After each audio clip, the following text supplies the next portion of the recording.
Over to you आप दोनों।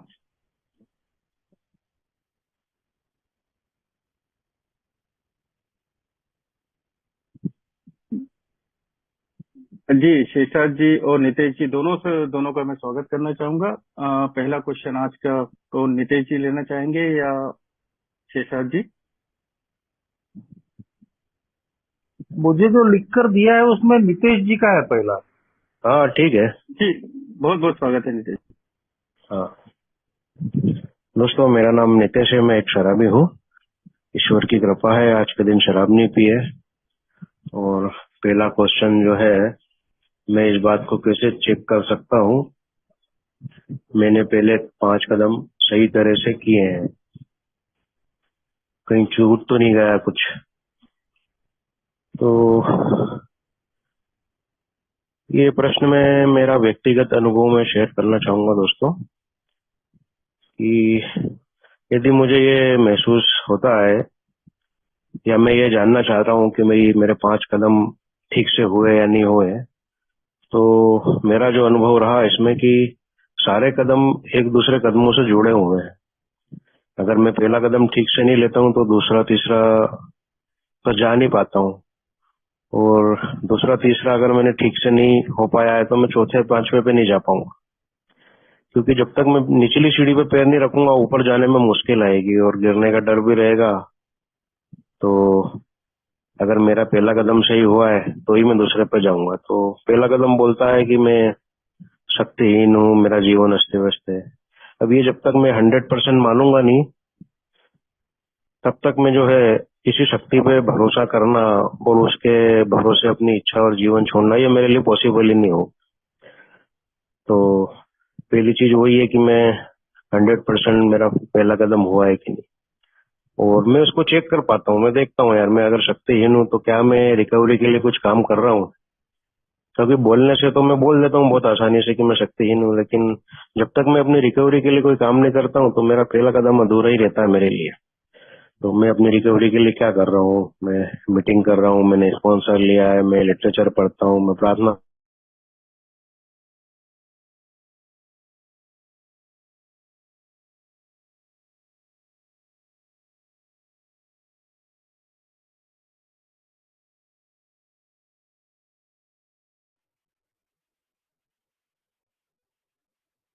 नितेश जी आपकी आवाज नहीं आ पा रही है हम तक।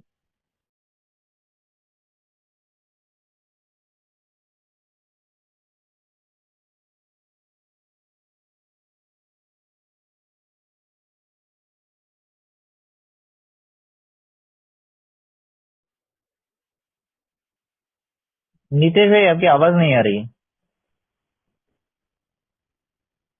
नेटवर्क का प्रॉब्लम है क्या?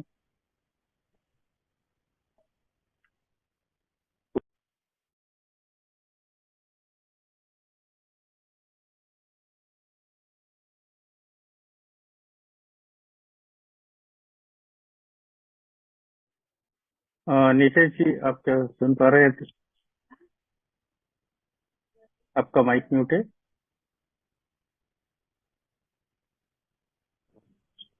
हाँ, आ रही है आवाज? जी लाउड एंड क्लियर। आप हाँ, कंटिन्यू कर सकते शुरू से ही बंद था क्या? नहीं हेलो। बीच में से आपने पहला कदम और दूसरे कदम पे थे आप। अच्छा अच्छा। हाँ तो माफ करना दोस्तों, शायद पता नहीं कैसे हुआ। तो मेरा दूसरा तीसरा कदम अगर ठीक ढंग से मैं प्रैक्टिस कर रहा हूँ तो ही मैं चौथे कदम पे जा पाता हूँ। ये तो मेरा जैसा व्यक्ति जिसने कभी अपनी गलती देखी ही नहीं, हमेशा दूसरों की गलतियां देखी है और अपनी गलती कभी मानी ही नहीं, तो ऐसा व्यक्ति यदि अपनी गलतियां लिख रहा है तो कहीं ना कहीं मैं ईश्वर पर भरोसा कर रहा हूँ, तो फिर मैं अपना चौथा कदम ले पाता हूँ। और किसी एक व्यक्ति के सामने और ईश्वर के सामने वो गलतियों को मान रहा हूँ, तो कहीं ना कहीं मुझे भरोसा तो है ही। तो ये मेरा को दिखाता है कि यार मेरा दूसरा तीसरा कदम ठीक ही चल रहा है, मैं ठीक ही प्रैक्टिस कर रहा हूँ। तो कहने का मतलब मेरे दोस्तों कि अगर मैं चौथा पांचवा कदम कर रहा हूँ तो इसका मतलब ही यही है कि मैं अपनी शक्तिहीनता भी मान रहा हूँ, एक उच्च शक्ति को भी मान रहा हूँ, उसमें विश्वास भी कर रहा हूँ, तभी तो मैं ये कदम आगे करने के लिए तैयार हुआ चौथा पांचवा। तो इस तरह से मैं देख सकता हूँ दोस्तों कि यार मैंने 5 कदम ठीक से किए कि नहीं।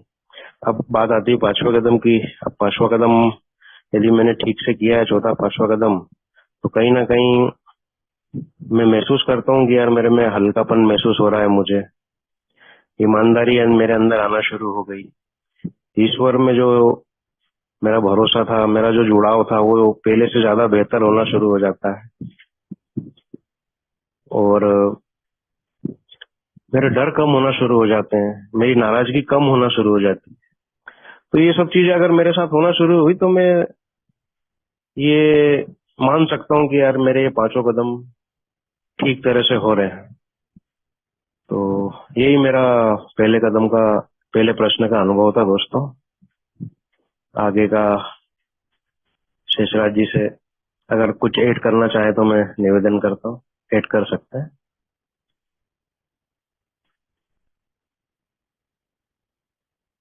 जी, थैंक्स नितेश भाई। बहुत ही अच्छे तरीके से आपने पहला जो सवाल था उस पर आपने अपने अनुभव रखे। और सही में दोस्तों, कुछ इसी तरीके से मेरा भी रहा। मैं भी ये चीज महसूस करता हूँ कि पिछले 18 सालों से मैं एएमए हूँ। और कहीं तो भी मैं पहले कदम पर काम कर रहा हूँ, इसीलिए मैं शराब से दूर हूँ। दूसरा कदम मेरी जिंदगी में काम कर रहा है, इसीलिए मैं एएमए हूँ। और एक पीस ऑफ माइंड महसूस करता हूँ मैं। और उसके पीछे का कारण है तीसरा कदम। मेरी इच्छा नहीं, प्रभु तेरी इच्छा चले। एएमए सोब्राइटी के 2-3 साल के बाद ही इस बात की आवश्यकता महसूस हो गई कि मुझे ये 12 कदमों का प्रोग्राम प्रैक्टिस करना ही पड़ेगा। 3-4 सालों में शुरुआत में समझ में आ गया दोस्तों कि मेरा प्रॉब्लम जो है वो सिर्फ शराब नहीं है, जो हमारी बिग बुक भी कहती है अध्याय 5 में कि शराब सिर्फ एक लक्षण है। असल में हमारी जो बीमारी है वो एक स्पिरिचुअल मेलेडी है, आध्यात्मिक बीमारी है। और जब तक मैं उस पर काम नहीं करूंगा तब तक मैं शराब से हमेशा के लिए दूर नहीं रह पाऊंगा, और ना ही शराब विरहित जिंदगी को मैं एंजॉय कर पाऊंगा, जीने का आनंद ले पाऊंगा। तो ये चीज जब समझ में आई तो मैंने अपना एक रेगुलर स्पॉन्सर बनाया। उनके मार्गदर्शन में मैंने अपनी 4 स्टेप इन्वेंट्री, अपनी नैतिकता का लेखा जोखा लिखना शुरू किया। और जो 5वां कदम कहता है उसके हिसाब से अपने सारे दोषों को, सारे गुनाहों को मैंने अपने आप से, भगवान से, और विशेष बात जो है वो एक अन्य व्यक्ति के सामने में मैंने कबूल किया। ए का लिटरेचर तो कहता है कि हम डॉक्टर, साइकेट्रिक, धर्म गुरु, कोई दोस्त, अजनबी इंसान, इन सब के साथ में ये ले सकते हैं जिस पर हमारा भरोसा है। मगर मैंने जो ए के सदस्य थे, मेरे स्पॉन्सर, उनके सामने में, उनके साथ में 5वां अपना कदम लिया। और कहीं तो भी ये बात समझ में आ गई, मेरी बीमारी का डायग्नोस हुआ कि मेरी बीमारी क्या है। जो ये कहती है कि ये स्पिरिचुअल मैलेडी है, आध्यात्मिक बीमारी, तो उसको मैं समझ पाया। मेरे एग्जैक्ट नेचर ऑफ रॉन्ग क्या है, मैं जो गलतियां कर रहा हूँ, कई प्रकार की गलतियां, गलत काम मेरे हाथों से जो हो रहे हैं, तो उन सारी गलतियों की वास्तविक प्रकृति क्या है वो समझ में आने लगी। और फिर दोस्तों, उसके बाद में जो ये 6वां कदम कहता है कि उन सारी गलतियों को, चरित्र के दोषों को निकालने के लिए भगवान उन चरित्र के दोषों को निकाल दे, उसके लिए विलिंग होना, तैयार होना। तो मेरा जो सवाल है, जो मुझे दिया गया दूसरा सवाल, जब मैं कभी पूर्ण रूप से सही, परफेक्ट होने ही नहीं वाला हूँ, तो फिर सभी चरित्र दोषों को दूर करने के लिए तैयार क्यों होना। तो ए का लिटरेचर खुद ही कहता है दोस्तों कि ये जो प्रोग्राम है ये स्पिरिचुअल परफेक्शन का प्रोग्राम नहीं है। हम आध्यात्मिक परिपूर्णता की बात नहीं करते, हम स्पिरिचुअल प्रोग्रेस की बात करते हैं, हम आध्यात्मिक प्रगति की बात करते हैं। बिग बुक अध्याय 5 में ये चीज हम पढ़ लेते हैं। खुद 12 कदम 12 परंपराओं की ये जो पुस्तक है, जिसमें 6वां कदम का जो चैप्टर है, उसमें भी लिखा है कि परफेक्शन किस तरीके से हो सकता है। तो वहां लिखा है दोस्तों कि हम सिर्फ पहले कदम से ही अपने आप को परफेक्टली 100% सरेंडर कर सकते हैं। तो पहला जो कदम है उसी को 100% लिया जा सकता है। बाकी के जो कदम है उन पे थोड़ा बहुत 19-20 चलते रहेगा। तो दूसरा जो प्रश्न है उसका उत्तर यही है, जो मैं समझ पाया, कि ठीक है कि मैं कभी भी चरित्र के दोषों से पूरी तरीके से दूर नहीं हो सकता। ये नैसर्गिक प्रवृत्तियां है मेरी, नेचुरल इंस्टिक्ट जिसको कहते हैं। ये जब तक मैं जिंदा हूं तब तक रहने ही वाले हैं। मगर ए का जो प्रोग्राम कहता है कि मैं इस बात के लिए तैयार होता हूं कि भगवान मेरे सारे चरित्र के दोषों को दूर कर दे, मतलब मैं एक अपना गोल फिक्स करता हूं। ये ए का अपनी बात रखने का एक तरीका है। अगर हम गोल नहीं बनाएंगे तो हम उसमें सफल कैसे होंगे। Programme one day at A time है, लेकिन मेरे जीवन का मकसद है कि मैं अब कभी दोबारा शराब नहीं पीना चाहता। ये मेरे जीवन का गोल है। लेकिन प्रैक्टिस मुझे एक दिन के लिए ही करना पड़ता है, आज के दिन।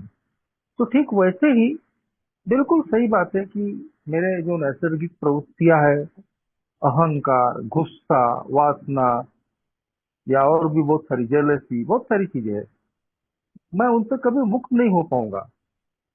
मगर मुझे उनसे दूर होने के लिए या उनकी तीव्रता को कम करने के लिए इसलिए काम करना पड़ता है ताकि मैं फिर मुश्किल में ना पड़ूं, फिर मैं समस्याग्रस्त न हो जाऊं। क्योंकि ये इतनी पावरफुल है कि वो कभी भी मुझे फिर दोबारा दारू की तरफ ले जा सकती है।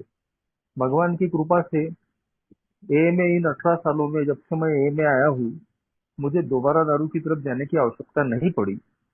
उसका कारण एक ही है कि लगातार मैं मीटिंग में हूँ, फेलोशिप में हूँ, सर्विस में हूँ, कदमों पे मैं काम कर रहा हूँ, स्पॉन्सर की मदद है। मगर इन 18 सालों में मैंने अनगिनत लोगों को देखा कि वो अपने चरित्र के दोषों की वजह से वो फिर शराब की तरफ गए। कुछ तो कई सालों के बाद गए, और उनमें से भी कुछ लोग ऐसे हैं कि जो दारू की तरफ नहीं गए, बगैर दारू पिए भी मैंने आत्महत्या करते लोगों को देखा। कई प्रकार की तमाम अलग अलग प्रकार की मुश्किलों में फंसते हुए देखा। और शायद इसीलिए दूसरे सवाल का जो जवाब है वो यही है कि ठीक है, मैं कभी भी चरित्र के दोषों से दूर नहीं हो पाऊंगा, नैसर्गिक प्रवृत्तियां रहेंगी, लेकिन मैं दोबारा दारू नहीं पीना चाहता। और मैं अपनी जो जिंदगी है उसका जीने का आनंद लेना चाहता हूँ। मैं अपनी जिंदगी में शांति चाहता हूँ, चित्त शांति चाहता हूँ। और इसीलिए कहीं तो भी इसके लिए मुझे तैयार होना पड़ता है। ए में आने के बाद में भी मैंने अपने चरित्र के दोषों की वजह से परेशानियां झेली है। वो परेशानियां मैं नहीं झेलना चाहता हूँ। मैं अपनी सोब्राइटी को एंजॉय करना चाहता हूँ। इसीलिए दोस्तों कहीं तो भी मैं तैयार हुआ हूँ। Thank you.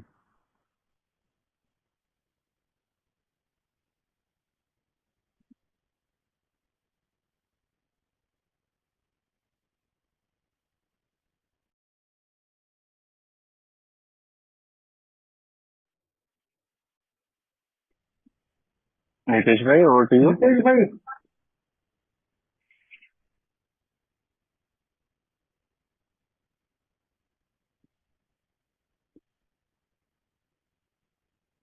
नितेश भाई, ओवर टू यू। आपका माइक म्यूट है, म्यूट है।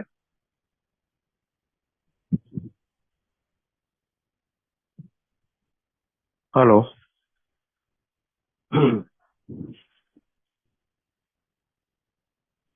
जी नितेश जी, आपको तीसरा क्वेश्चन लेना है। हाँ, तीसरा क्वेश्चन जो मैं देख पा रहा हूँ, ये कैसे तय हो पाएगा कि किन चरित्र दोषों को पहले दूर करना है और किन्हें बाद में।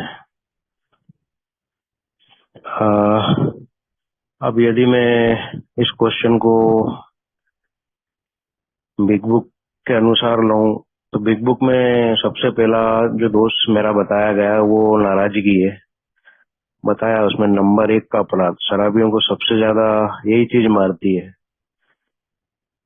तो इसी से सब तरह की आध्यात्मिक बीमारियां भी पैदा होती है, और जब आध्यात्मिक बीमारी ठीक होती है तभी मानसिक और शारीरिक रूप से मैं स्वस्थ होता हूँ। तो मुझे भी ऐसा ही लगा, क्योंकि मेरे वर्षों से बहुत खुन्नस पाल के रखी थी लोगों के प्रति, और वो कभी भी मुझे चैन से जीने नहीं देती थी। मुझे कभी शांति में रहने नहीं देती थी, सुकून मेरे में आता नहीं था, और मुझे शराब पीना पड़ती थी अपने आप को शांत करने के लिए। तो ये चीज मुझे बिग बुक में जब पढ़ के बहुत आइडेंटिफाई हुई कि यार मेरा सबसे खतरनाक सबसे पहला दोस्त तो यही है, सबसे पहले तो मैं इसी को निकालूं। और बाद में जो बताया है कि स्वार्थीपन और आत्म केंद्रित ये मेरी बीमारी की जड़ है। तो ये 3 मुख्य दोष मुझे लगे हैं कि जो शुरू में मुझे सबसे पहले इन पे कदमों के थ्रू काम करना चाहिए, क्योंकि मेरी तो इतनी औकात नहीं है कि मैं इन दोषों को दूर कर पाऊं, क्योंकि मैं जिस तरह से शराब पे शक्तिहीन हूँ उसी तरह इन दोषों पर भी मेरा वश चल नहीं पाता है। तो ये मुख्य 3 दोष हैं। बाकी फिर बताया, जैसा कि मैं देखता हूँ अपने 10वें कदम में, मैं नजर रखता हूँ इन दोषों पे डेली बेसिस पे कि मैं स्वार्थी हूँ, बेईमान हूँ, नाराज हूँ या डरा हुआ हूँ। तो ये सारे दोषों पे धीरे धीरे मैं एक के बाद एक देख पाता हूँ। क्या मेरे अंदर डर समाया हुआ है, क्या मैं आज स्वार्थी हूँ, क्या मैंने बेईमानी की है। तो ये दोस्त धीरे धीरे सब एक के बाद एक दिखना शुरू होते हैं। लेकिन सबसे पहली चीज तो यही है कि जब तक मेरे अंदर नाराजगी भरी पड़ी है, मैं कुछ अपने दोस्त तो देख ही नहीं पाऊंगा। तो सबसे पहले इसको निकालना रहेगा, बाद में स्वार्थीपन और आत्म केंद्रितपन। इसके अलावा जब मैं चौथा कदम लिखता हूँ तो हर कॉलम में मेरे दोस्त दिखना शुरू होते हैं मुझे, और मैं एंड में जब 4th स्टेज की पूरी इन्वेंटरी पढ़ता हूँ तो मुझे देखने लग जाता है कि यार मेरा कौन सा दोस्त बार बार रिपीट हो रहा है। तो वहां मुझे समझ में आता है कि मुझे इस दोस्त पे काम करना चाहिए, क्योंकि ये 3 दोस्त तो मुझे बिग बुक ने बता ही दिए, लेकिन इसके अलावा वो मुझे लगता है कि यार मेरे अंदर कौन से ज्यादा चरित्र दोष उभर के आते हैं। तो मैं वो जब अपनी चौथे कदम की इन्वेंटरी पढ़ता हूँ तो मुझे बार बार समझ में आता है कि यार ये दोस्त मेरा हर कॉलम में रिपीट होता जा रहा है। तो इस पे मुझे सबसे पहले काम करने की जरूरत है। तो उस तरह से मैं ये समझ पाता हूँ कि यार मुझे अपना कौन सा दोष जो है पहले दूर करना है। हालांकि कार्यक्रम इतना सुंदर है कि मैं इसको प्रैक्टिस करता जाता हूँ तो धीरे धीरे मुझे सब चीज ऑटोमेटिक समझ में आने लगती है। जैसे जैसे मेरा एक एक स्टेप पे मैं काम करता जाता हूँ, वैसे वैसे मुझे अगले स्टेप पे कैसे काम करना वो भी समझ में आता है।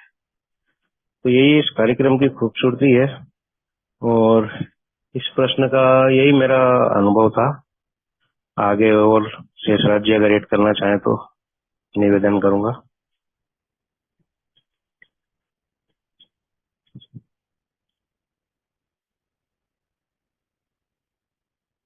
जी, थैंक यू नितेश भाई। काफी अच्छे तरीके से आपने जवाब दिया। दोस्तों, जो मेरा जो सवाल है कि मैंने तो पहले भी अपने चरित्र दोषों के लिए ईश्वर से कई बार विनती की, लेकिन मेरी प्रार्थना कभी स्वीकार नहीं हुई। तो ये अब कैसे एक्सेप्ट होगी? Why will it be accepted this time? मैं अपने बारे में थोड़ा बताना चाहूंगा दोस्तों कि अल्कोहलिक्स एनोनिमस में आने से पहले मैं पूरी तरीके से कंप्लीट नास्तिक इंसान बन चुका था। बहुत बचपने की कुछ यादें याद आती है कि उस वक्त थोड़ा बहुत फैथ था मेरे अंदर में, श्रद्धा थी। मेरे पिताजी पूजा पाठ करते थे तो उनके साथ में मैं सहभागी होता था। मगर फिर उसके बाद मेरे पिताजी के शराबीपन की वजह से हालात बहुत ही खराब होते चले गए। उनकी नौकरी गई, वो बीमार गिरे, घर के आर्थिक परिस्थितियां खराब हुई। जैसे जैसे मेरा एजुकेशन कंप्लीट हो रहा था, फिर बाद में जब मैं कॉलेज में जाने लगा तो मेरी जिंदगी में शराब आ गई। बहुत सारी फील्ड में भी मैं इन्वॉल्व था। तो या तो परिस्थितियों की वजह से, या फिर मेरे एजुकेशन की वजह से, या मेरी संगत की वजह से, कहीं तो भी मैं एक नास्तिक इंसान बन गया था। तो मेरे जिंदगी में कोई पूजा पाठ नहीं थी, कोई प्रार्थना नहीं थी। उस भाव से मैं कभी कुछ करता ही नहीं था। इवन मुझे याद है कि अ, एक बार मेरे घर की जो पूजा का स्थल होता है, तो मैंने वो उठाकर ऊपर के अटारी में डाल दिया था, पिताजी को ये बोल के कि क्या इसका कुछ फायदा हुआ। और मेरे पिताजी इतने हतबल हो चुके थे कि वो मुझे उसका जवाब भी नहीं दे पाए। और फिर वही सेल्फ विल रन राइट, अपनी मर्जी का मैं बादशाह, अपने आप को सब कुछ समझने वाला, सब अपने हाथ में है, अपन करेंगे तभी होगा। तो आखिर इसी सोच ने मुझे पूरा चौपट कर दिया, बर्बाद कर दिया। मगर मैं ये बोल सकता हूँ कि हाँ, कई बार ए में आने के पहले भी जब मेरे हाथों से गलतियां होती थी, और सीरियस नेचर की, जब मैं नशे में होता था तो मुझे उसकी खबर नहीं होती थी। लेकिन जब मेरा नशा फटता था और मुझे याद आता था कि मैंने ये गलतियां की है, तो सही में दोस्तों, शायद भगवान को नहीं भी मानता हूँ उस वक्त, लेकिन मैं ये दिल से प्रेयर जरूर निकलती थी, कोई तो हो, कोई तो हो कि जो मुझे इससे निकाल दे। मैंने जो किया है वो गलत है, मैंने ऐसा नहीं करना चाहिए। मगर दोस्तों, फिर ढक के वही तीन पात हो जाते थे। फिर शराब, फिर गलती, फिर पश्चाताप। तो यही सारी चीजें चलती रही। मैंने अल्कोहलिज्म में ही मेरे पिताजी पर हाथ उठा दिया था। और उसके बाद में वो चीज बड़ी खाती थी मुझे, कि जो भी किया मैंने बिल्कुल गलत किया। मेरा गुस्सा बहुत खराब था। और किसी पे भी बरस पड़ना, फट पड़ना। मैं डिग्री कंप्लीट करके अपने प्रोफेशन में गया, वहां भी मेरा वैसा ही स्वभाव था। जिनके मैं काम करता था, उनसे इसी लैंग्वेज में मेरी बात होती थी, जो सब जस्टिफाइड एंगर जिसको कहते हैं, कि मैं जो भी बोल रहा हूँ वो बिल्कुल सही बोल रहा हूँ। मैं जो गुस्सा कर रहा हूँ, जो इनको डांट रहा हूँ या गाली दे रहा हूँ, तो मैं बिल्कुल सही कर रहा हूँ, क्योंकि ये गलत है, इन्होंने गलती किया है। जैसा कि सारे अच्छे काम का ठेका मैंने ही लिया है। पिताजी से खुन्नस थी, क्योंकि वो अल्कोहलिक थे, और मुझे लगता था कि इन्होंने मुझे बराबर सुविधाएं नहीं दी। माँ से खुन्नस थी, जबकि माँ ही सब कुछ करती थी। मुझे लगता था कि मेरी जो माँ है वो इनको सपोर्ट करती है। पड़ोसियों से, दोस्तों से खुन्नस थी, गुस्सा था, क्योंकि मुझे लगता था कि ये लोग मेरी बदनामी कर रहे हैं, मेरी बात यहाँ की वहां करते हैं। और तो इस तरीके से ये जो चीजें मेरे साथ में होती थी, वो मुझे खुद को ही तकलीफ देती थी। और कहीं तो भी जब ये चीजें, गलतियां मेरे हाथों से होती थी, तो जरूर मेरे अंदर से आवाज निकलती थी कि भगवान या जो भी है, मेरी हायर पावर, उस वक्त एक आवाज तो निकलती थी कि मैं इससे निकलना चाहता हूँ, मैं ये गलती दोबारा नहीं करना चाहता हूँ।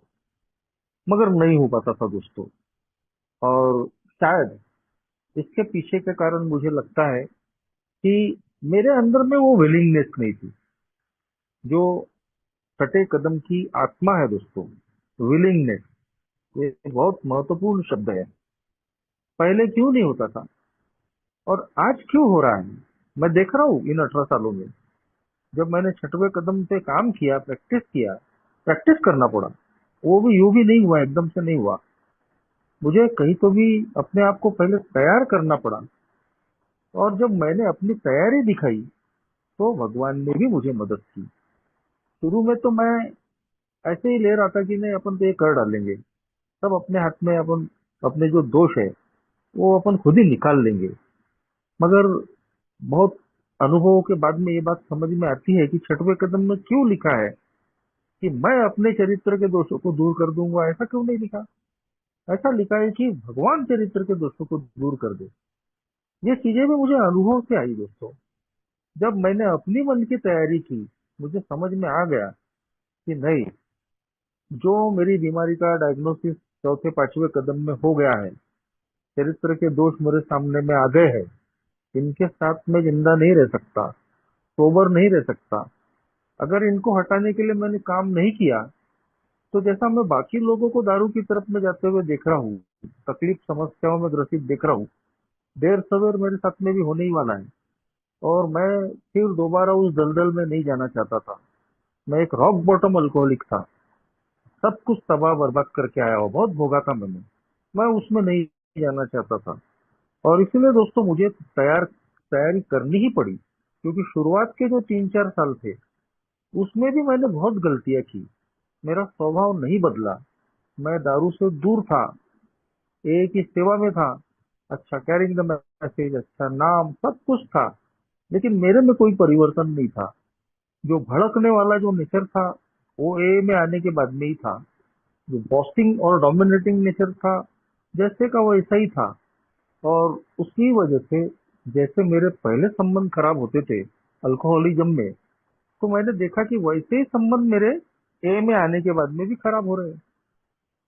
पहले मेरे माँ बाप परेशान थे, ए में आने के बाद में 2 साल के बाद शादी हुई, तो अब मेरी बीवी परेशान। अल्कोहलिक्स एनोनिमस में अपनी जान बचाने के लिए आया हूँ, मगर मैं यहाँ भी वही रवैया, मेरा एटीट्यूड मेरा, तो मेरे होम ग्रुप के लोग परेशान। मेरी वजह से, मेरे बोलने के तरीके की वजह से मेरे होम ग्रुप के 2-3 मेंबर ग्रुप छोड़ के चले गए थे। फेलोशिप के लोग परेशान, क्योंकि मेरा वही ब्लेमिंग नेचर और ट्रेडिशन लायर बन जाना, ये गलत है, ये नहीं है, ऐसा वो वैसा। तो कभी ओल्ड टाइमरों के मुंह लग जाना, कभी न्यू कमर को कुछ बोल देना। तो जैसे अल्कोहलिज्म में मेरे संबंध खराब हो रहे थे, वैसे ही मैंने देखा कि एम में आने के बाद सोबराइटी में भी मेरे संबंध खराब हो रहे। और फिर जब दोस्तों मैंने सही मायने में, जब मैं मन से तैयार हुआ, मेरे अंदर सही मायने में एक ईमानदार विलिंगनेस पैदा हुई, नहीं मैं इनसे निकलना चाहता हूँ। मैं नहीं चाहता था कि मेरी माँ पर मैं भड़कूं, क्योंकि उसने बहुत कुछ भोगा था, लेकिन मैं भड़क ही जाता था। और वो मुझे बहुत दुख देती थी बात कि यार मैं चाहता हूँ कि मैं न भड़कूं, मगर फिर भी क्यों भड़क रहा हूँ। और तब जाके मुझे समझ में आया कि तेरे से नहीं होने वाला। इसीलिए छठे कदम में वो शब्द है कि भगवान, गॉड, उसकी मदद मांगना पड़ेगा, उसके लिए तैयार होना पड़ेगा। और सही में दोस्तों, जब मैं इस तरीके से ईमानदारी से मैं तैयार हुआ, खुले मन से मैं अपनी चीजों को शेयर करने लगा अपने स्पॉन्सर से, तब जाके उनकी तीव्रता कहीं तो भी कम हुई। मैं आज ये नहीं बोल सकता हूँ कि वो मेरा जो भड़कने का जो स्वभाव है पूरा गया है, लेकिन मैं अब देख रहा हूँ कि उसकी तीव्रता में कहीं तो भी कमी आई है। मेरे और भी कुछ और जो चरित्र के दोष थे, ब्लेमिंग नेचर वाला, तो उसमें आज कमी आई है। आज मेरे होम ग्रुप में मेरा कोई इंटरफेयर नहीं है, इंटर ग्रुप में मेरा कोई ज्यादा इंटरफेयर नहीं है। आज मैं तीसरा कदम लेकर बहुत जल्दी ही चीजों को एक्सेप्ट कर लेता हूँ। तो हाँ, ये बोल सकते हैं कि पहले ये चीजें मेरी प्रार्थना क्यों स्वीकार नहीं होती थी, क्योंकि मैं एक तो ईमानदार नहीं था, और ना ही मेरी मन की तैयारी होती थी। लेकिन अब होती है, क्योंकि अब मैं ईमानदार भी हूँ, और सही मायने में मैंने अपनी मन की तैयारी भी की है कि हाँ, मैं अपने दोस्तों से दूर होना चाहता हूँ।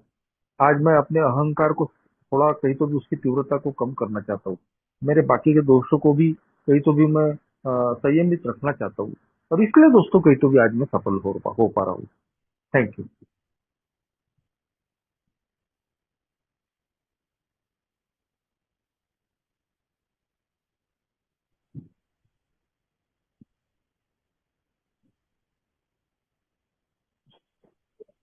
नितेश अल्कोहलिक। अगला क्वेश्चन, जिन दोषों से मैं फिलहाल दूर नहीं होना चाहता, मुझे उनमें अभी भी आनंद मिलता है, उनको दूर करने के लिए क्या सिर्फ प्रार्थना से इच्छुकता आ जाएगी?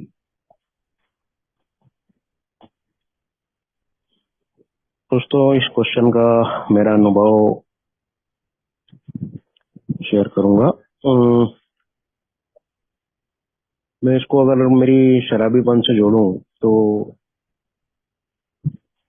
शराब, जब तक मैं उसका मजा ले रहा था, जब तक मेरा पीना बहुत ज्यादा नहीं बढ़ा था, जब तक मुझे उससे कोई ज्यादा विशेष समस्या नहीं आ रही थी, तब तक दोस्तों मेरा उस चीज पे ध्यान जाता ही नहीं था कि शराब मेरे लिए कोई समस्या है, क्योंकि वो तो अभी भी जीवन में आनंद दे रही थी। मैं देखता हूँ, अगर शुरुआती दिनों को मैं अगर याद करूं तो शुरुआती दिनों में मुझे बड़ा मजा आता था शराब पीने में। उसका कारण यह था कि यार हर चीज मुझे रंगीन लगती थी। खाना अच्छा लगता था, सोना अच्छा लगता था, गाड़ियों पर घूमना अच्छा लगता था, सेक्स करने में मजा आता था, लोगों से बात करने में मजा आता था। किसी तरह की कोई तकलीफ महसूस नहीं हो रही थी शुरुआती दिनों में। तो मेरा कभी भी ध्यान छोड़ने पे गया ही नहीं। यहाँ तक कि कई लोगों ने समझाने की शुरुआत भी करी, घर वालों को जब मालूम चला तो घर वालों ने भी जो है समझाया, लेकिन मैं उस चीज को छोड़ना ही नहीं चाह रहा था, क्योंकि मुझे कभी उससे कोई प्रॉब्लम महसूस नहीं हो रही थी। उल्टा और उसका मैं आनंद ले पा रहा था, मजा ले पा रहा था। तो मैं उसको कभी भी छोड़ने की मेरे में इच्छा भी नहीं आई, और ना कभी मैंने उसको सोचा उसको छोड़ने के बारे में। लेकिन जैसे जैसे समय बीतता गया, मेरा पीना बढ़ता गया, और मेरे जीवन में तकलीफें आना शुरू हुई। भले वो धीरे धीरे आई, लेकिन आना शुरू हुई। और एक समय ऐसा आया कि मेरा पीना हद से बाहर हो गया, और मेरी तकलीफें बहुत दर्दनाक हो गई। और जब मेरी तकलीफें बहुत दर्दनाक हो गई, तब मेरे मन में इच्छुकता आना शुरू हुई कि यार मैं शराब से दूर होना चाहिए मुझे। तो कहने का मतलब दोस्तों कि यार जब तक मुझे तकलीफ महसूस नहीं हुई, जब तक मुझे दर्द महसूस नहीं हुआ, तब तक मैं छोड़ने के लिए इच्छुक भी नहीं हुआ, और ना मैंने कोई एक्शन लिया उसके लिए। तो मेरे चरित्र दोष भी, जिनसे मैं अभी चिपके रहना चाहता हूँ, जिसमें मुझे आनंद मिल रहा है, तो जब तक मुझे बहुत आनंद मिल रहा है, मैं चिपके रहना चाहता हूँ, तो मेरे अंदर बिल्कुल भी उनको छोड़ने की इच्छा आती नहीं है। लेकिन जैसा ये में बताया जाता है कि प्रार्थना काम करती है, डेफिनेटली काम करती है। क्योंकि कोई भी दोष एकदम से मजबूत नहीं हो जाता है मेरा। मैंने सालों उन दोषों को प्रैक्टिस में लिया है। मैं अगर गुस्से की बात करूं तो मैंने सालों तक गुस्से का मजा लिया है, क्योंकि गुस्सा करता हूं तो मेरे काम बन जाते हैं फटाफट। मैं घर जाता हूँ, चिल्ला के बोलता हूँ, तो मेरे कहे अनुसार सब काम होना शुरू हो जाता है। तो मुझे लगता है यार गुस्सा मेरे लिए अच्छा है, क्योंकि गुस्सा करता हूँ तो लोग मेरी बात सुनते हैं, लोग मेरा कहा मानते हैं। तो ये चीज मेरे लिए अच्छी है। तो कहने का मतलब वही है कि जब तक मेरे चरित्र दोषों की अति नहीं हो जाए, और जब तक वो चरित्र दोष मुझे तकलीफ देना नहीं शुरू करे, तब तक मैं उनका आनंद लेता रहता हूँ। और तो ये सब धीरे धीरे प्रैक्टिस करने से, चरित्र दोषों को बार बार अपनाने से ये मजबूत होते जाते हैं। और एक समय ऐसा आता है कि इतने मजबूत हो जाते हैं कि यार मैं चाहकर भी उनको दूर नहीं कर पाता हूँ, और ना ही उनके लिए कुछ कर पाता हूँ। तो जब मैं प्रार्थना शुरू करता हूँ और डेली करना शुरू करता हूँ, तो कहीं ना कहीं मेरे दिमाग में मेरी मानसिकता ऐसी बनना शुरू हो जाती है कि यार ये चीज मैं गलत कर रहा हूँ, इसको मुझे छोड़ना चाहिए। तो प्रार्थना करता रहता हूँ। अब वो दिन कब आएगा, कैसे आएगा, वो मुझे मालूम नहीं चलता, लेकिन अचानक से एक वो दिन भी आता है जब मैं एक्शन लेना भी शुरू करता हूँ। जब मेरी तकलीफ इतनी बढ़ जाती है, जैसा कि 12/12 में बताया छठे कदम के बारे में, कि चरित्र के दोष जब तक हद से ज्यादा नहीं बढ़ते हैं। जैसे उन्होंने बताया कि कोई भी व्यक्ति इतना ज्यादा गुस्सा नहीं करना चाहता है कि किसी का मर्डर कर दे।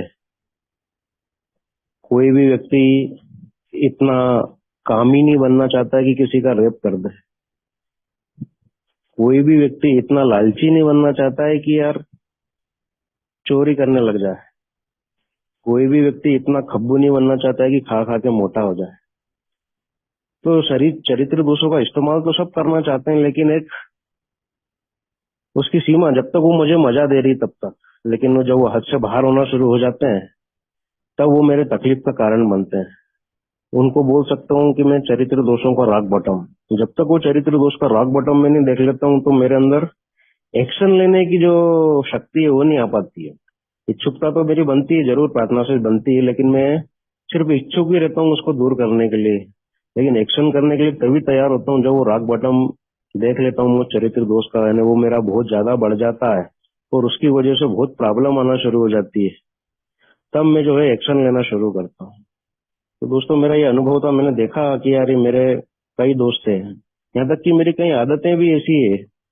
मैं अगर एक सिंपल सी मेरी आदत लूं तंबाकू खाने की, तो मेरा बहुत तंबाकू खाना बहुत अति से ज्यादा बढ़ गया। जब सोब्राइटी में भी मेरी 5-6 साल की सोब्राइटी थी, तब तक भी मेरा जो है तंबाकू खाना चालू था, लेकिन अब शराब ना पी रहा था, उस वजह से एक नशा ही कर रहा था, तो मेरा बहुत ज्यादा अति से ज्यादा तंबाकू खाना चालू हो गया। और कहीं ना कहीं मेरे दिमाग में आने लगा कि यार ये अब मुझे बंद करना चाहिए, बंद करना चाहिए। और मैंने इसके लिए प्रार्थना भी करना शुरू की, डेली प्रेयर करता था, भगवान इससे बाहर निकालो, बाहर निकालो। और एक दिन ऐसा आया कि मैंने तंबाकू बंद कर दिया ईश्वर की मदद से। और वो उस बात को मेरे 12-13 साल हो गए। तो इस चीज को मेरा विश्वास बढ़ा कि यार प्रार्थना करने से कहा मेरी इच्छुकता तो बनती है, और एक्शन पता नहीं किस दिन मैं ले लूंगा, जिस दिन आती होगी भगवान मेरे को शक्ति देता है एक्शन लेने की, और मैं उस दिन एक्शन ले लेता हूँ। और वो मेरे दोस्त जो है ऑटोमेटिक या तो कम होना शुरू हो ही जाते हैं, और कई आदतें ऐसी जो मैं इनको छोड़ भी पाता हूँ। हालांकि ये सब चीजें मैं खुद नहीं कर रहा हूँ, ईश्वर की मदद से ही हो पाता है, लेकिन होता है। और प्रार्थना जरूर काम करती है दोस्तों।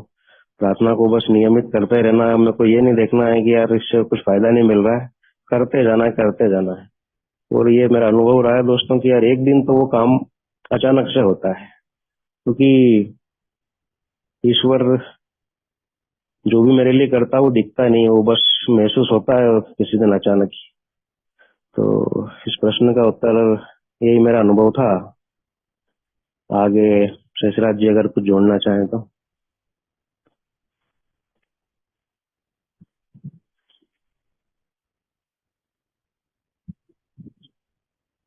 काफी अच्छे तरीके से आपने शेयर।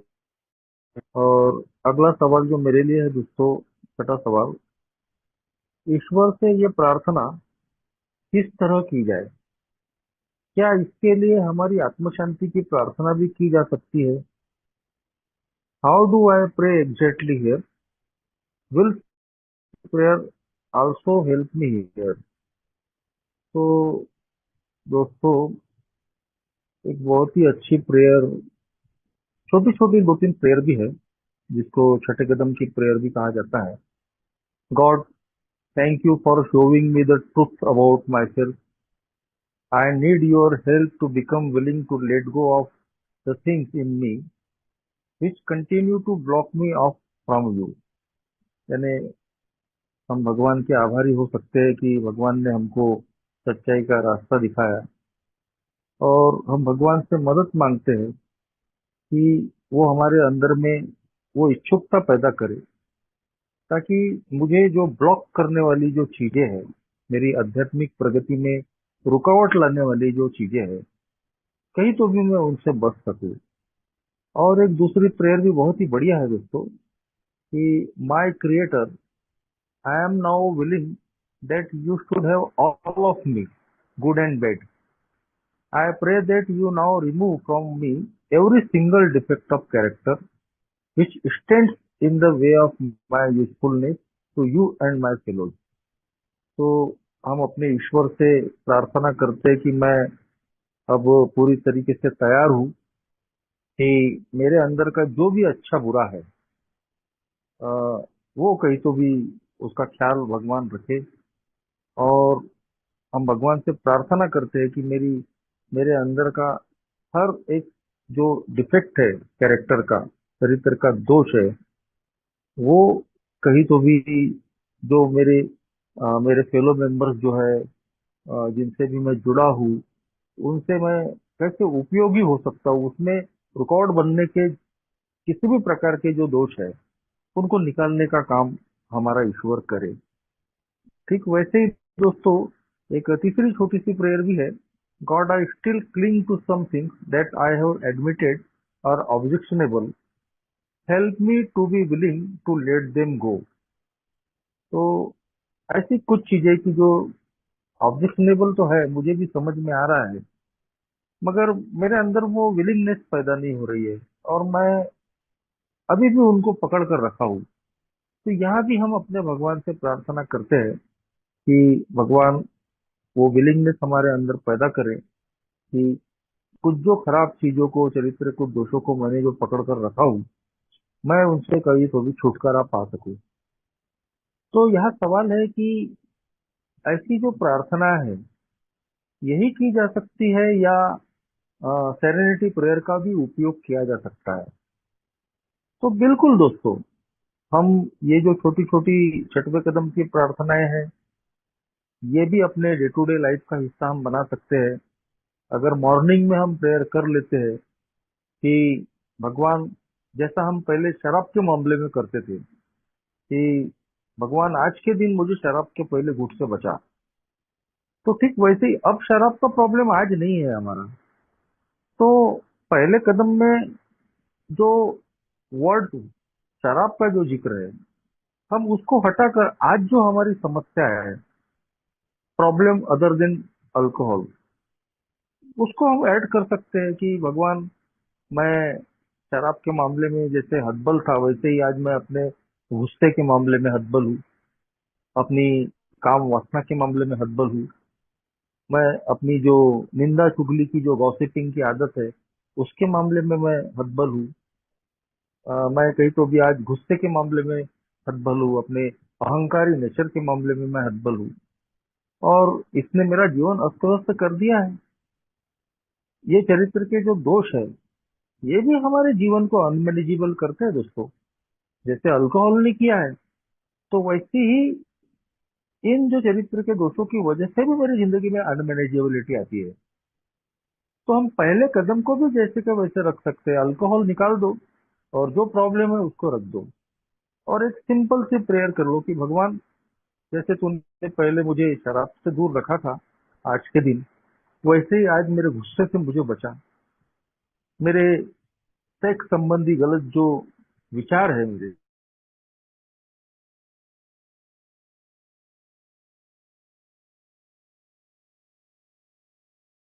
से विकृत विचारों से बचा। लालच की बात है तो मुझे पैसों की जो लस्ट है, लालच है, तो मैं उसके चक्कर में पड़कर आज मेरा जो प्रॉब्लम बन गया है, सट्टा, लैट्री, जुआ, 2 नंबर के काम, जिनसे मैं कई बार तकलीफ में आ जाता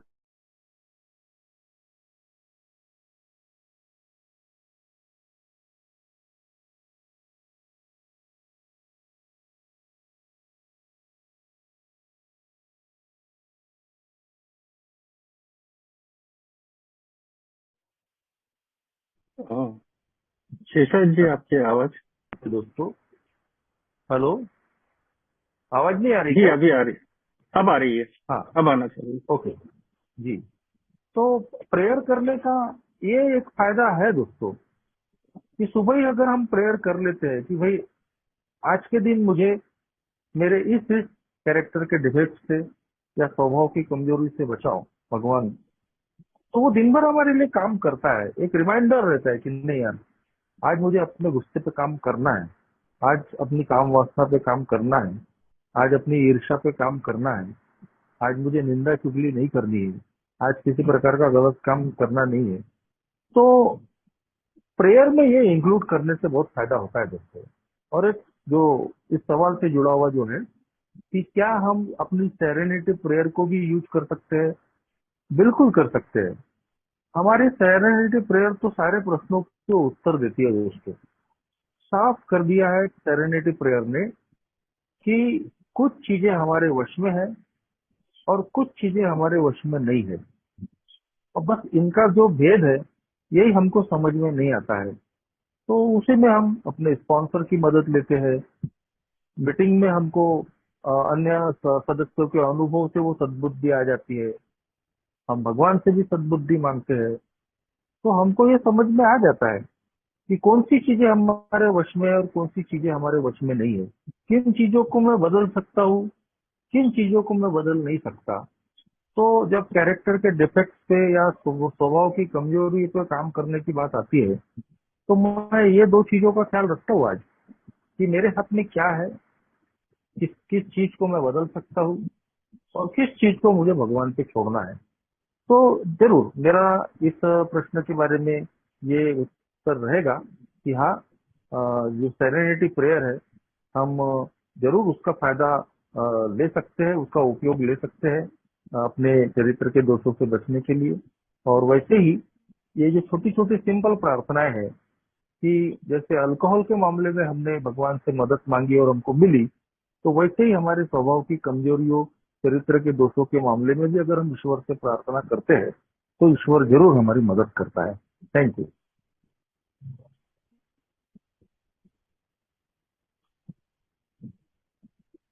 दोस्तों,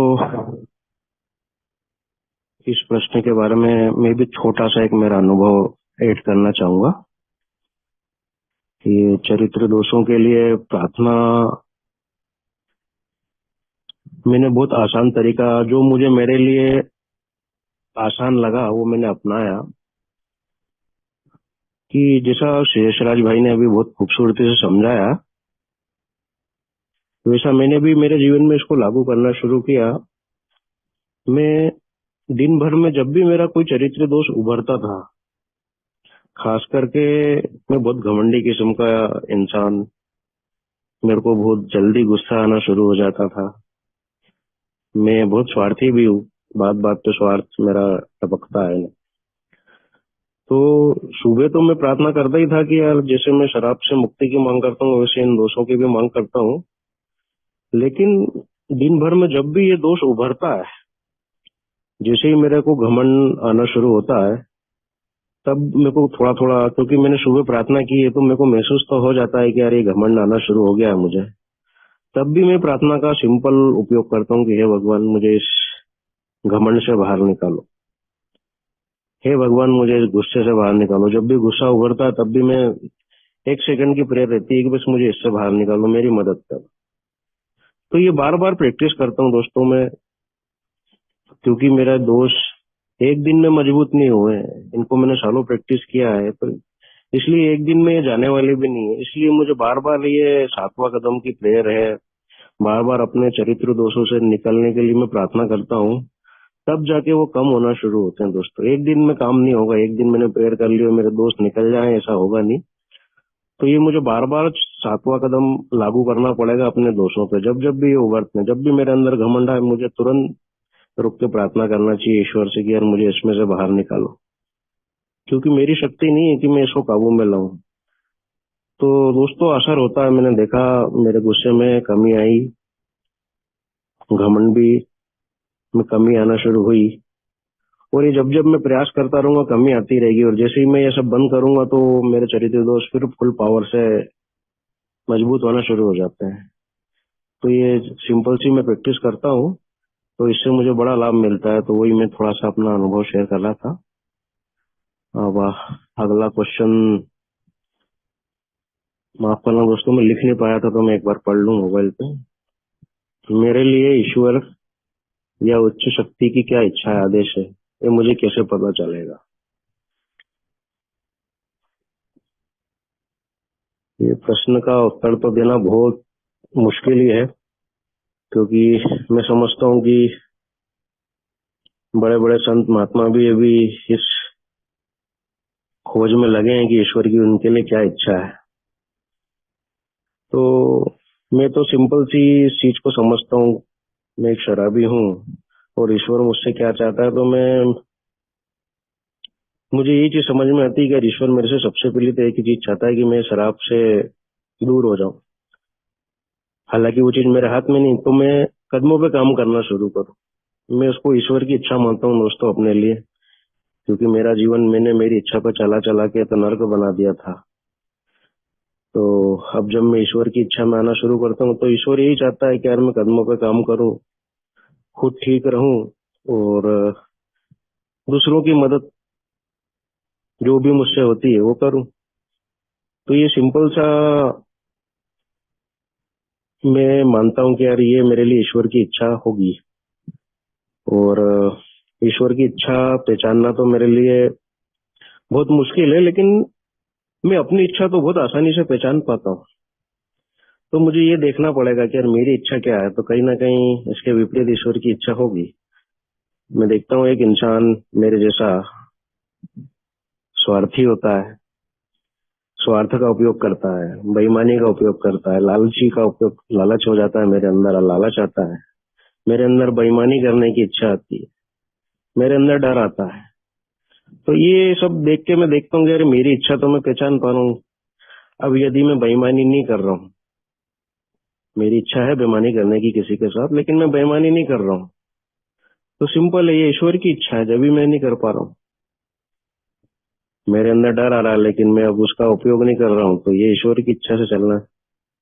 मेरे अंदर लालच आ रहा है लेकिन मैं लालच नहीं कर रहा हूँ, ये ईश्वर की इच्छा पे चल रहा हूँ। तो दोस्तों, ये सिंपल फंडा है कि यार मैं ईश्वर की इच्छा भले ही नहीं जान पाता हूँ, लेकिन मैं अपनी गलत इच्छाओं को समझ पाता हूँ।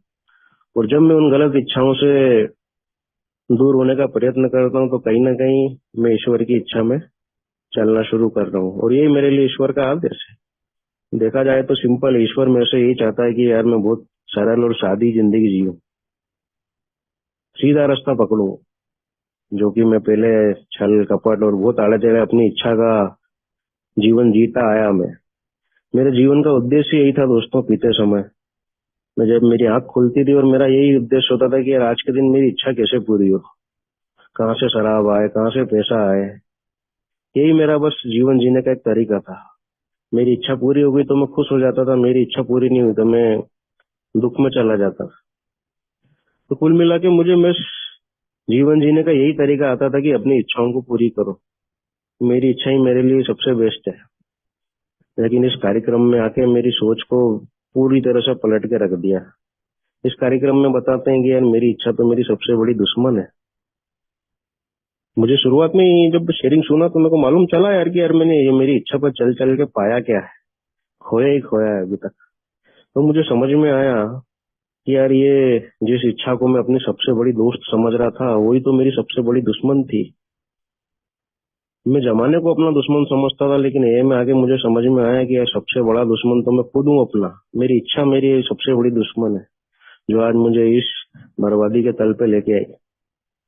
तो दोस्तों, यहाँ से मेरी सोच बदलना शुरू हुई, और अब मुझे जैसे जैसे कदमों पे काम करना शुरू किया, जैसे जैसे उनको प्रैक्टिस करना शुरू किया, तब मुझे ईश्वर की इच्छा भी समझ में आना शुरू हुई कि यार ये सीधा सिंपल जीवन जो है वही मेरे लिए ईश्वर की इच्छा है यार। कि यार मैं सरल से कार्यक्रम पे काम करूं, शराब से दूर रहूं, लोगों की, परिवार की मदद करूं। तो ये सिंपल फंडे में अनुभव से सीखा हूँ दोस्तों। और मैं समझता हूँ कि मेरा इस प्रश्न का यही अनुभव था। आगे अगर शेषराज जी को जोड़ना जाए तो मैं निवेदन करूंगा।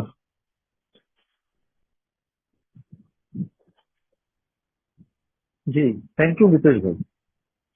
हाँ, काफी अच्छे तरीके से उन्होंने अपने सवाल का जवाब दिया। तो मेरा जो सवाल मेरे लिए जो रखा है, प्रश्न 8, वो जीवन कैसा होगा जब उच्च शक्ति की मदद से मेरे ज्यादातर चरित्र दोष दूर या न्यूनतम हो चुके होंगे? क्या ऐसा जीवन नीरस तो नहीं होगा? बहुत ही सुंदर सवाल है दोस्तों।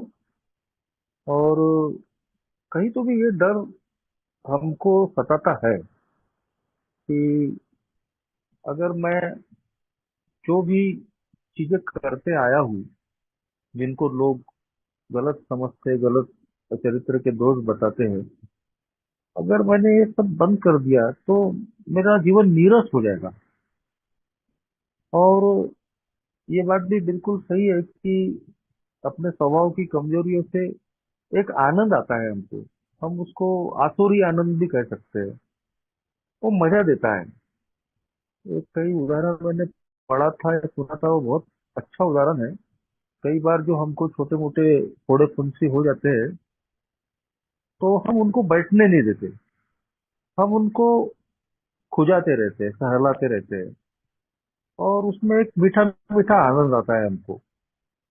मगर उसको बैठने नहीं देने की वजह से, उसका इलाज नहीं करने की वजह से, फिर एक दिन वो जो फोड़ा है वो नासूर बन जाता है, यानी सड़ जाता है। और फिर हमारे हाल इतने बुरे हो जाते हैं कि शायद हो सकता है कि जहाँ वो फोड़ा नासूर बन गया वो हमारा अंग भी कट जाए। तो ठीक ऐसे ही हमारे चरित्र के दोष है, हमारी स्वभाव की कमजोरियां है। यदि हम उनको पालते हैं तो वो कब नासूर बन जाते हैं। एक अल्कोहलिक हूं तो कब मेरी सोब्राइटी को लील लेते हैं, कैसे मेरे जीने का आनंद छीन लेते हैं। ये मैंने खुद भी अनुभव किया हूँ और मैंने लोगों की जिंदगियों में भी देखा है।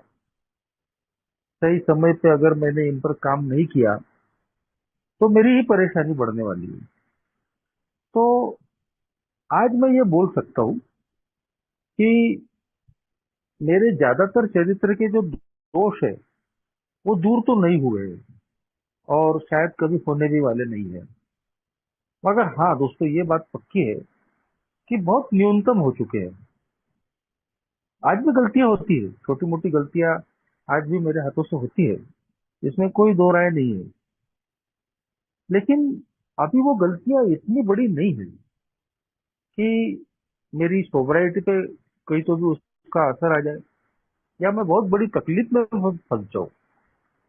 इस मामले में मैंने अपने अनुभवों से भी सीखा और दूसरे लोगों के अनुभवों से भी सीखा। और शायद यही वजह है कि मैं ए में आने के बाद में दोबारा दारू की तरफ जाने की आवश्यकता नहीं पड़ी। कुछ सेक्रीफाइस करना पड़ा, कुछ सहन करना पड़ा, तकलीफें, दर्द, और उसकी वजह से ही दोस्तों मैं किसी बड़ी परेशानी में नहीं फंसा। जैसा कि ए में आने के बाद में काफी सालों तक मेरी आर्थिक स्थिति बड़ी खराब रही।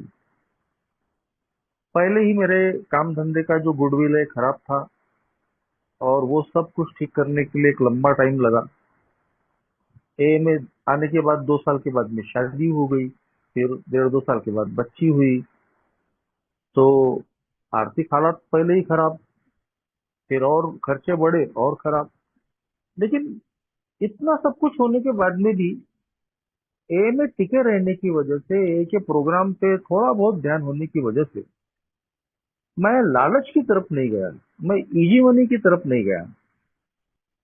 ए में आने के बाद भी कई सालों तक मेरी आर्थिक स्थिति बड़ी खराब रही, आज भी कोई बहुत ज्यादा अच्छी नहीं है। लेकिन हाँ, मैंने अपनी सोबराइटी को हमेशा प्रेफरेंस दिया, भौतिकता के पीछे बहुत ज्यादा नहीं भागा। मेरी जरूरतों को मेरे ईश्वर ने समय समय पे पूरा किया। आई समस्याएं आई और वो चली भी गई।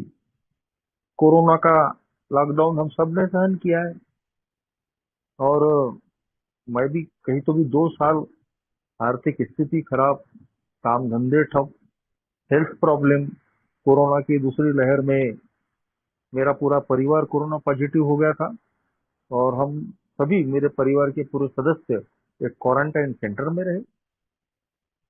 तब मेरा बच्चा लड़का 2 साल का था, लड़की 7 साल की, 67 एज की मेरी माँ, मेरी वाइफ। लेकिन दोस्तों बिल्कुल हंसते खेलते रहे और वो सिचुएशन भी निकल गई।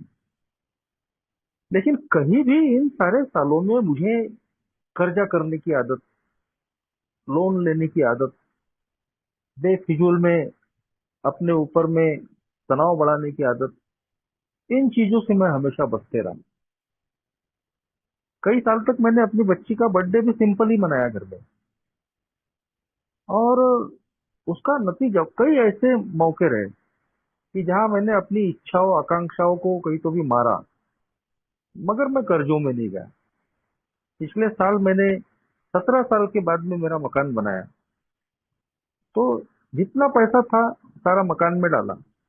आज बैंक बैलेंस नील है, मगर एक समाधान है कि मैं आज कर्जे में नहीं हूँ। अब आप कहोगे कि ये चीजें मेरे चरित्र के दोषों से जुड़ी है क्या? जरूर जरूर जुड़ी है। हमारा ईगो हमको ग्रैंडियोसिटी की तरफ ले जाता है, दिखावे का बड़प्पन, और हम ऐसा कुछ कर देते हैं कि हमारी हैसियत नहीं है। आज तो लोन इंस्टॉलमेंट पे आसानी से मिल जाते हैं, तो ये भी लोन ले, ये भी इंस्टॉलमेंट पे, वो भी इंस्टॉलमेंट पे, और जब देखे नहीं हो रहा फिर उसके बाद में वो उठा कर भी ले जा रहे हैं। तो समय समय पे इन 18 सालों में मैं कहीं तो भी अपने ग्रीड, अपनी ग्रैंडियोसिटी, इन चीजों पे काम करते रहा। और इसकी वजह है दोस्तों कि आज मैं सोबर भी हूँ और सेरेन भी हूँ। आज मेरे मन पे कोई तनाव नहीं है, जिंदगी जैसी है वैसी कबूल है। इस बेसिस पे ही जीते हुए मैंने इतने साल निकाले हैं, और मेरा परिवार भी खुश है। मेरे परिवार की सारी जरूरतें मैं पूरी नहीं करता हूँगा, लेकिन वो मेरे से हैप्पी है। मैं उनकी छोटी छोटी जरूरतों को तो जरूर पूरा करता हूँ, लेकिन इन सारी चीजों को करते वक्त मैं हमेशा याद रखता हूँ कि मैं जो मेरे चरित्र के दोष है उनके चपेट में न फंसूं।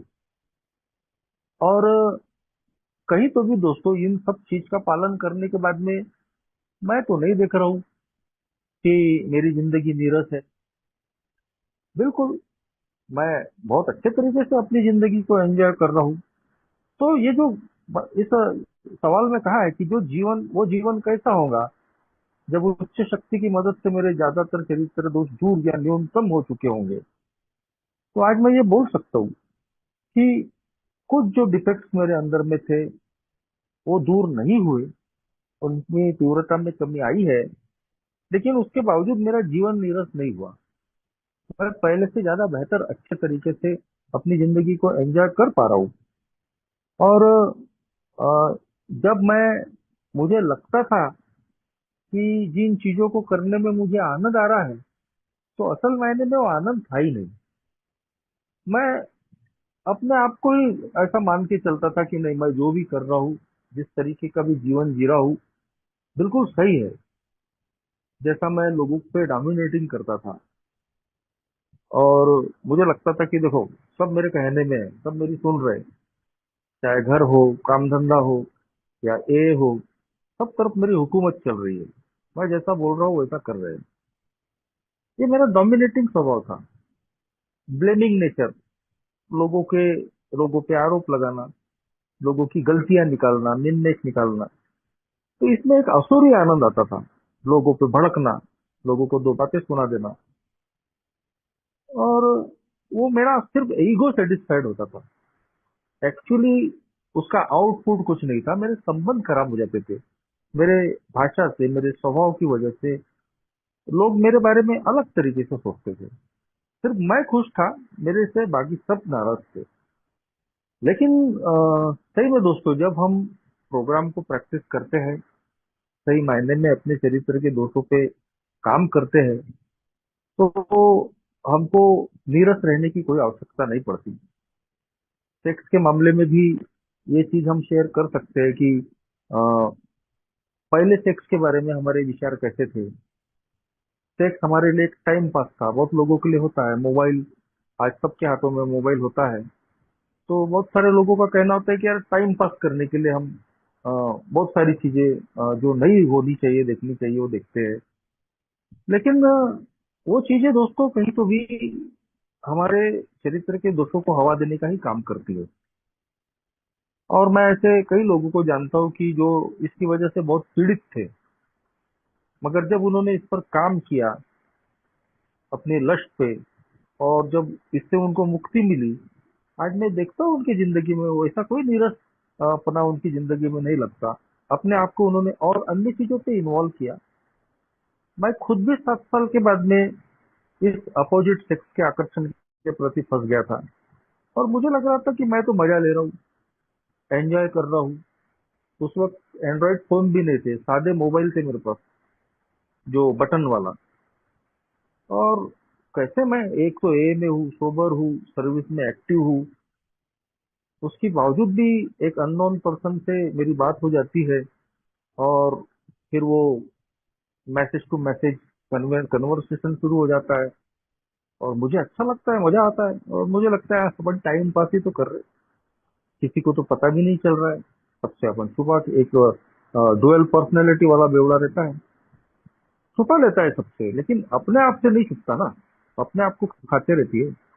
और लगभग उस ट्रैप में मैं फंस ही चुका था। लेकिन दोस्तों, एक ही बदौलत, ईश्वर की बदौलत, मैं ये समझ पाया कि नहीं, ये मेरे लिए ये रास्ता ठीक नहीं है, ये उचित नहीं है। और लोगों के अभी अनुभव मेरे सामने में थे, और दोस्तों मैं बहुत जल्दी उससे निकल गया, और बड़ी गलती या बड़ी समस्या में फंसने से मैं बच गया। तो उसके बाद में ऐसा कुछ नहीं हुआ कि मेरा जीवन नीरस हो गया। जैसे अल्कोहल को मैंने एक मार दो टुकड़ा कर दिया, काट कर फेंक दिया, तो वो अनुभव मेरे पास था। उसके बाद में अनगिनत लोग मुझे ऐसे ही मिले कि जो सोबराइटी में भी ऐसे इस प्रकार के ट्रैप में फंस जाते हैं।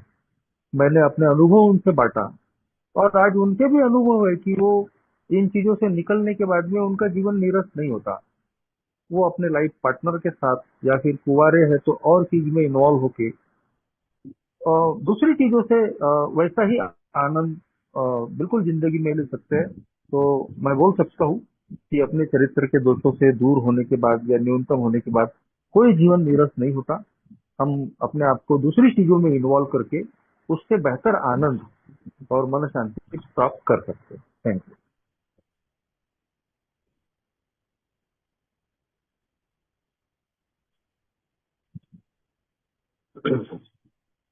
अ,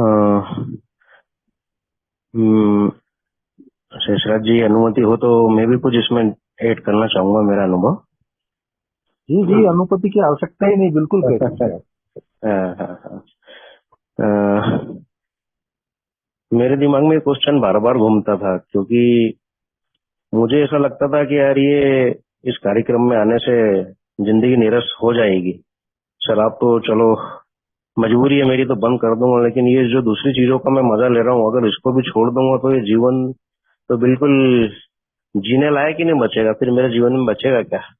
ये चीज आती थी बार बार, कई लोग बोलते थे 12 कलम भरो, बिग बुक पढ़ो, स्पॉन्सर लो। अरे मैंने यार ये कौन मगजमारी करेगा इतनी, मिलेगा क्या इससे? ये तो सब चीज छोड़ने को ही बोल रहे हैं। लेकिन जैसा बोलते हैं ना कि यार जब चरित्र दोष रॉक बॉटम पे आते हैं तो मुझे काम करने की जरूरत ऑटोमेटिक महसूस होती है, और मैंने काम किया। और मेरा अनुभव रहा कि यार जैसा ये मेरा प्रश्न है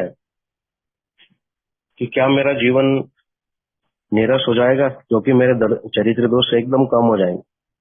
अब ये दोष मेरे न्यूनतम या फिर कम जब भी होंगे जब मैं इन कदमों को पूरी तरह प्रैक्टिस करूंगा 1 से 12 तक, तो तभी ये मेरे दोष कम होंगे, है ना।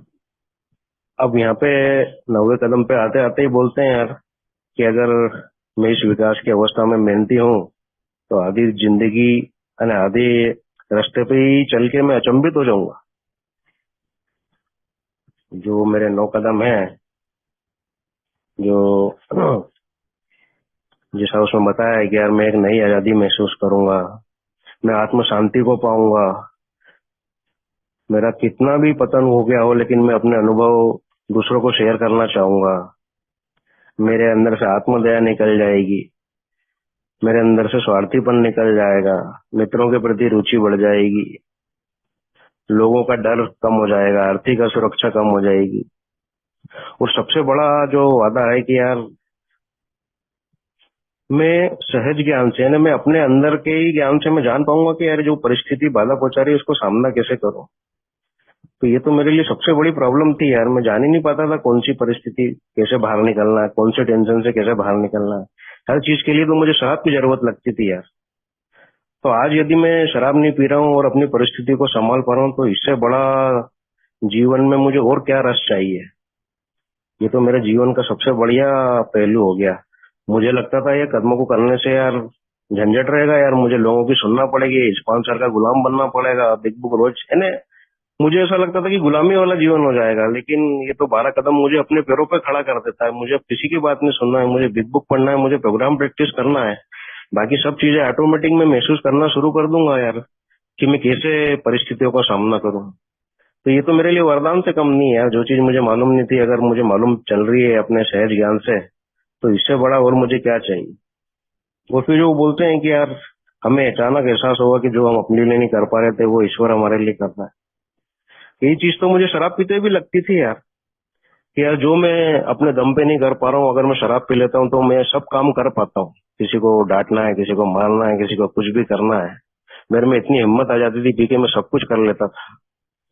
लेकिन अब मेरा जीवन नीरस हो गया, शराब छोड़ दी तो। लेकिन मैं ये कदमों पे काम करता हूँ, मेरे दोस्त न्यूनतम होते हैं, तो मैं देखता हूँ कि यार अब जो काम मैं अपने मन से नहीं कर पा रहा हूँ, अपने आप से नहीं कर पा रहा हूँ, तो वो काम करने की शक्ति मुझे ईश्वर देता है। कहने का मतलब जो चीज मुझे अब शराब से मिल रही थी वो चीज अब ईश्वर की शक्ति से मिल रही है। तो मेरा जीवन नीरस कैसे हो सकता है। और जो आगे के 10वें कदम में भी प्रॉमिसेस लिखे हैं यार बहुत। वो बोलते हैं यार कि हमने शराब से लड़ाई बंद कर दी, हमारा मानसिक संतुलन वापस से बन जाएगा, शराब में बहुत कम रुचि रहेगी, इसका लालच आ भी जाए तो हम ऐसे डर जाएंगे जैसे आग आग की लपटों से डरते हैं, हमारा व्यवहार संतुलित हो जाएगा और हम महसूस करेंगे कि यार जो हमारा नया रवैया है ये अपने आप बिना किसी प्रयत्न के हो गया है। और यही दोस्तों इस कार्यक्रम का चमत्कार है। तो ऐसा जीवन निरस कैसे हो सकता है दोस्तों? तो ये सब करने के बाद महसूस होता है दोस्तों, क्योंकि खाली सुनने से समझने से मैं इनको महसूस नहीं कर पाता हूँ दोस्तों। तो ये जब मैं प्रैक्टिस करूंगा तो मुझे जो जीवन में रस आना शुरू होगा, तो ऐसा मजा तो मैंने आज तक किसी जीवन में उठाया ही नहीं। मेरे पिछले जीवन के कितने भी खुशी भरे दिन हो, आज के सबसे बुरे दिन से भी उसको कंपेयर करूं तो मुझे आज का जीवन ज्यादा प्यारा लगता है। और आज मेरी जिंदगी में जो रस है, जो मजा है, वो उसका मैं मजा लेता हूँ, मेरा परिवार भी मजा लेता है। तो ये मेरा इस क्वेश्चन का थोड़ा सा अनुभव था जो मैं ऐड करना चाह रहा था। अगला क्वेश्चन जो मेरा है, क्या अपनी दिनचर्या में कुछ बदलाव करने से भी इन दोषों से दूर होने में सहायता मिल सकती है? बिल्कुल मिल सकती है। मैंने भी ये चीज प्रैक्टिस में की, मेरी दिनचर्या में बदलाव, क्योंकि शराब पीते पीते मेरी जीवन शैली भी शराबीपन वाली हो गई थी, नशेली जीवन शैली। सोने का कोई समय नहीं था, रात को 12 भी बज रही, 2 भी बज रही, और कभी कभी तो 3-3 4-4 बजे तक भी सोता था मैं। सुबह उठने का कोई समय नहीं, खाने का कोई समय नहीं, यानी किसी भी पूरी जिंदगी अस्त व्यस्त थी। और इसमें मेरी क्या होता था कि मानसिक संताप बना ही रहता था, टेंशन लगे ही रहते थे, कोई काम व्यवस्थित हो ही नहीं पाता था, हमेशा दिमाग में झंझट रहती थी, मैं चिड़चिड़ा गुस्से में रहता ही था। और यही जीवन शैली मुझे वापस से पीने के लिए उकसाती थी, क्योंकि सब तरफ से परेशान हूँ। तो मेरी परेशानी का समाधान एक ही चीज में मिलता था और वो थी शराब। तो बिल्कुल जो मेरा प्रश्न है कि अपनी दिनचर्या में बदलाव करके मैं अपने दोषों को दूर कर सकता हूँ। मैं देखता हूँ यार, जब से मैं अपनी जीवन शैली में बदलाव किया, मैं सुबह जल्दी उठना, क्योंकि सुबह जल्दी उठता हूँ, मेरा सुबह की जो मुझे हवा लगती है, ताजी हवा, उससे मेरे ब्रेन में ताजी हवा जाती है, तो मेरे अंदर दिन भर पॉजिटिविटी बनी रहती है। मैं योग करता हूँ तो मैं देखता हूँ कि यार मेरा मानसिक संताप, डिप्रेशन, तनाव, इन सब चीजों से मैं दूर रहता हूँ। मैं देखता हूँ, मैं जल्दी उठता हूँ, नहाता हूँ टाइम पे, तो मैं ईश्वर से प्रार्थना ध्यान कर पाता हूँ, मैं उससे ज्यादा जुड़ाव महसूस करता हूँ, जो कि मेरी रिकवरी के लिए सबसे ज्यादा महत्वपूर्ण चीज है। तो दोस्तों, ये अगर मेरी शराबीपन की जीवन शैली से हटके मैं रिकवरी वाली जीवन शैली में आता हूँ, तो डेफिनेटली इसका मेरे स्वभाव पे, मेरे शरीर पे, मेरे दोषों पे जरूर असर पड़ता है। मैं देखता हूँ कि यार जिस दिन भी मेरी जीवन शैली बिगड़ती है, कहीं मैं अगर बाहर चला गया घूमने फिरने और मेरा सब रूटीन गड़बड़ होता है, तो मैं देखता हूँ मैं वाकई में मेरा गुस्सा वापस से बढ़ना शुरू होता है, मेरी टेंशन वापस से बढ़ना शुरू होती है, मेरा जो प्रार्थना ध्यान का समय है वो भी निकल जाता है, तो मैं बेचैन महसूस हो जाता हूँ। तो मेरा पूरा दिन का रूटीन गड़बड़ होना शुरू होता है और कहीं ना कहीं अस्त व्यवस्था जीवन में आती है। लेकिन मैं अपनी जो रिकवरी वाली जीवन शैली अपनाता हूँ, समय पे उठना, समय पे एक्सरसाइज करना, समय पे ताजी हवा लेना, प्रार्थना करना, नहाना, समय पे खाना, मेरा पूरा दिन पॉजिटिव जाता है। पूरा दिन मेरे को ईश्वर से जुड़ने में, प्रार्थना करने में मजा आता है, मुझे दूसरों की मदद करने में मजा आता है, यानी जीवन का मैं अच्छी तरह अनुभव कर पाता हूँ। तो डेफिनेटली जो क्वेश्चन का आंसर है कि यार दिनचर्या में बदलाव करने से बहुत फायदा होता है, यही मैं शेयर करना चाह रहा था। आगे अगर शेषराज जी कुछ जोड़ना चाहे तो स्वागत है। जी, थैंक यू नितेश भाई। काफी अच्छे तरीके से आपने अपनी दिनचर्या के बारे में, बदलाव के और जो जो सवाल था आपको उसके बारे में आपने बताया। जो अंतिम प्रश्न है दोस्तों, प्रश्न 10, इस कदम के लिए मुझे सिर्फ मानसिक रूप से तैयार होना है या मैंने साथ में कोई और कृति भी करना जरूरी है? तो जो भाषा इस कदम की है, और चैप्टर 6 जो छठवें कदम पर जो चैप्टर है, अ, उसमें भी हम देखते हैं दोस्तों कि ये एक मेंटल प्रिपरेशन ही है कि जहाँ हम अपनी जिंदगी का एक गोल फिक्स करते हैं कि चौथे पांचवें कदम में मुझे जो पता चल गया कि मेरा एग्जैक्ट नेचर ऑफ रॉन्ग क्या है, मेरी गलतियों की वास्तविक प्रवृत्ति, और कहीं तो भी उनके साथ में मैं आगे नहीं चल सकता। वो मेरी सोबराइटी के लिए, मेरी सेरेनिटी के लिए कहीं तो भी खतरनाक साबित हो सकती है। और इसीलिए मैं अपनी बदौलत तो इनको निकाल नहीं सकता या उनकी तीव्रता कम नहीं कर सकता। तो मैं कहीं तो भी मानसिक रूप से तैयार होता हूँ, मन की तैयारी करता हूँ। विलिंगनेस का मतलब ये दोस्तों मेरी मन की तैयारी, मेरी इच्छुकता, सिर्फ डिजायर नहीं, सिर्फ इच्छा नहीं, मन की तैयारी। और कहीं तो भी ये इच्छुकता है, कई कदम है कि अब मैं तैयार हो चुका हूँ कि भगवान मेरे इन चरित्र के दोषों को दूर कर दे। लेकिन जब हम कमिटमेंट करते हैं, अपना गोल फिक्स करते हैं, तो उसके साथ साथ कहीं तो भी एक्शन भी आई जाती है।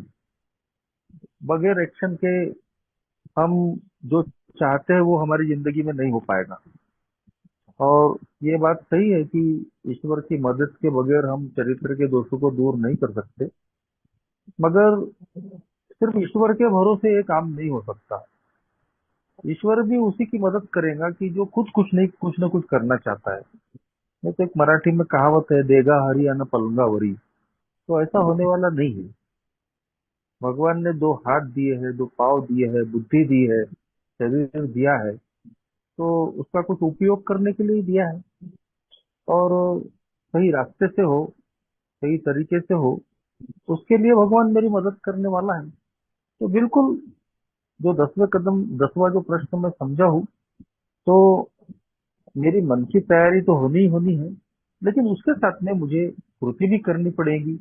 अपनी प्रार्थना में भगवान को ये रोज मदद मांगनी पड़ती है हमको कि वो हमारे चरित्र के दोषों को दूर कर दे, जो 7वां कदम भी कहता है। और छठे कदम में हमारी बार बार रोज के रोज हम एक दिन के आधार पर अपने विलिंगनेस को बढ़ावा देने की कोशिश करें। अगर हम किसी चीजों में चिपके हुए हैं, तो भगवान से हम प्रार्थना कर सकते हैं कि भगवान, जिन चीजों से मैं अभी भी चिपका हुआ हूँ, मैं उनसे मुक्त होना चाहता हूँ। तो जरूर ये मेंटल प्रिपरेशन का कदम है। जरूर हम अपनी जिंदगी में एक गोल फिक्स कर रहे हैं कि हम चरित्र के दोषों को दूर करना चाहते हैं। लेकिन इसके साथ में मुझे कहीं तो भी ये जो छोटी मोटी कृतियां हैं, उनको भी अपनी जिंदगी में उतारना पड़ता है। Thank you. एक चीज मैं भी ऐड करना चाहूंगा इसमें। आवाज आ रही है मेरी? जी बिल्कुल। हाँ। जैसा कि बताया अभी शेषराज भाई ने बहुत खूबसूरती से कि बगैर ईश्वर की मदद के तो मैं इन दोषों पे काम कर ही नहीं सकता हूँ, लेकिन कृति भी जरूरी है। और मुझे क्या एक्शन लेना है, तो मेरे दोषों, जो भी मेरे अंदर चरित्र दोष है, उसको मैंने सालों तक प्रैक्टिस किया है। तो अब मुझे उसका उल्टा प्रैक्टिस करना है। मैं जैसे कि बेईमान हूँ, तो मुझे पूरे दिन भर में ईमानदारी की प्रैक्टिस करना है। मैं लालची हूँ, तो मुझे उसके विपरीत जो भी होता है वो प्रैक्टिस करना है। मैं घमंडी हूँ, तो मुझे क्या दिन भर विनम्रता प्रैक्टिस करने की कोशिश करना है। मैं बहुत गुस्से वाला हूँ, तो मुझे शांत रहने की प्रैक्टिस करना है। तो ये जो भी मेरे चरित्र दोष हैं, उसका जो भी उल्टा होता है, अगर मैं उसको प्रैक्टिस करना शुरू करूँ, तो बिल्कुल चरित्र दोषों में कमी आना शुरू होगी। क्योंकि जैसे जैसे मैं अच्छी चीजों को प्रैक्टिस करता जाऊंगा, तो वो चीज मजबूत होते जाएगी। और वो चीज अगर मजबूत होते जा रही है, तो मेरे जो भी नेगेटिव दोष है वो ऑटोमेटिक कम होना शुरू हो जाएंगे। क्योंकि जिस चीज की मैं ज्यादा प्रैक्टिस करता हूँ, वो चीज ज्यादा मजबूत हो जाती है। तो अभी तक मैं अपने दोषों को प्रैक्टिस कर रहा था, तो वो मजबूत हो गए। अब मैं उनके अपोजिट जो भी बातें उनको प्रैक्टिस करूंगा, तो मेरे चरित्र दोष कमजोर हो जाएंगे। तो यही छोटा सा मेरा अनुभव था इस क्वेश्चन का। Thank you. जी बहुत बहुत धन्यवाद शेषराज जी। नितेश जी वाकई में बहुत